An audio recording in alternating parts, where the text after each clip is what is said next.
Thousands have been displaced after flooding in some parts of the Eastern Cape province, with the death toll currently at 10. Premier Oscar Mabuyane is saying that he's meeting with government officials to discuss support for flood victims as well. So let's get the latest from the ground and we speak to Zolile Williams, Eastern Cape Cooperative MEC. MEC, thank you so much for your time this evening. I mean, one just thinks of the work that lies ahead for the province, especially when you think about, the impact that this flooding would have had. Let's start with an update in terms of the death toll. Is the number still 10?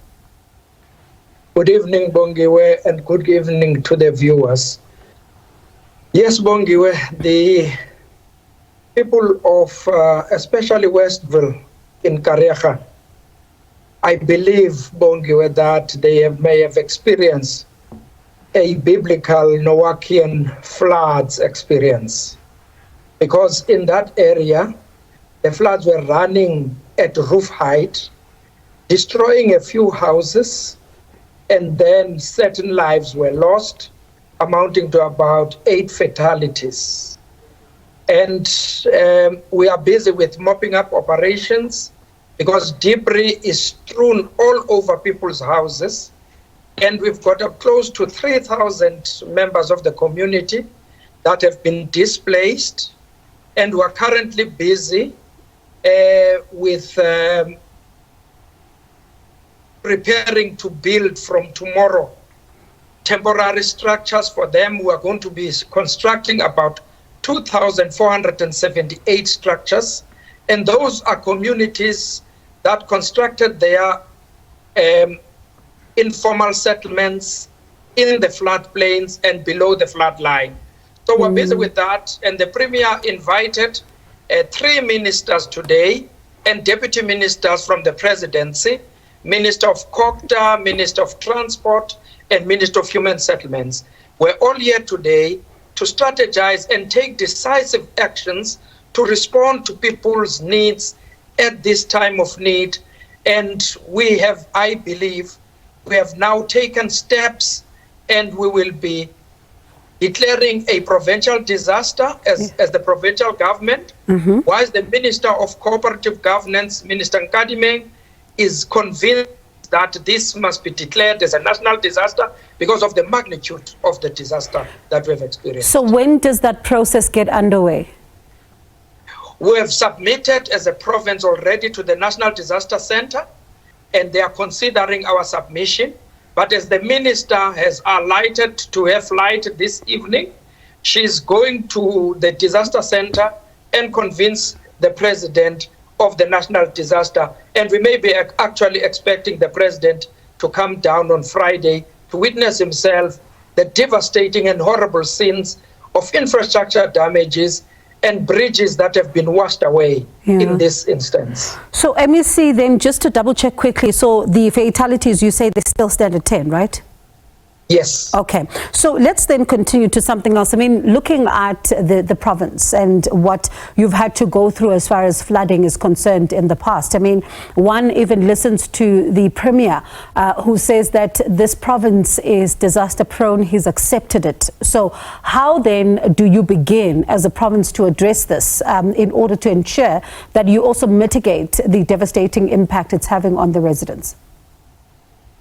Look, Bongi, what we did, we have just adopted as the provincial cabinet the disaster risk strategy, and that risk strategy goes to all the districts of the province, analyzing which areas are prone to disasters and what are the response mechanisms. We are busy unleashing and unfolding that strategy, training each district in order to be able to have mitigation plans. But these disasters are coming in as we're trying to unleash that particular program. So it's kind of a catch-22 situation, because whilst we want to be ready and be risk-averse, these disasters have just come in at the wrong time. And if you look at our province currently, on the northern side, we've got snow preventing vehicles in both Joe Gabi and Krisani district municipalities. But on the western side,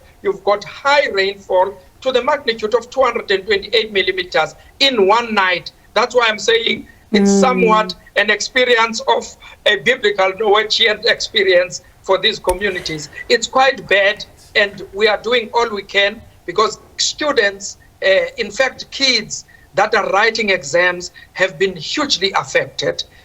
And we are providing psychosocial support to those communities.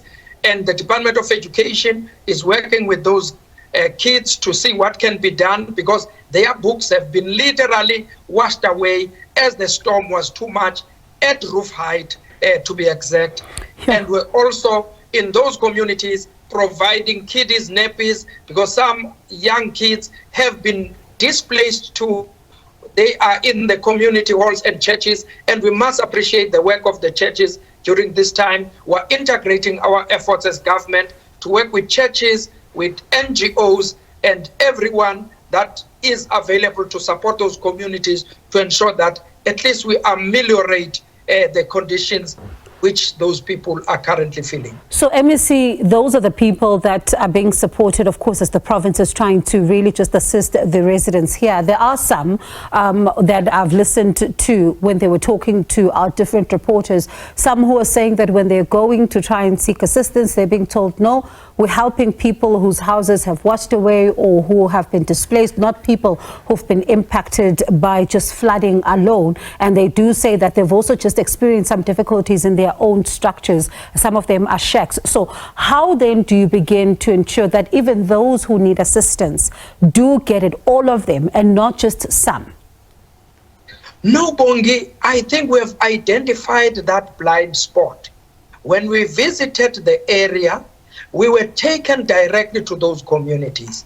And I had a meeting with all of them, and I saw, okay, there's a blind spot that may have occurred here. So we are directing support in terms of mattresses, in terms of food, in terms of psychosocial support to all those communities, and all of them are going to be recorded. I think it was just a blind spot because officials were actually looking at the areas where they were straight directly in the eye of the flood. MEC, thank you so much for your time and for giving us this update. Let's see then what happens in the coming days. As you say, there's a lot of work that needs to be done on the ground, but thank you so much for giving us that update there.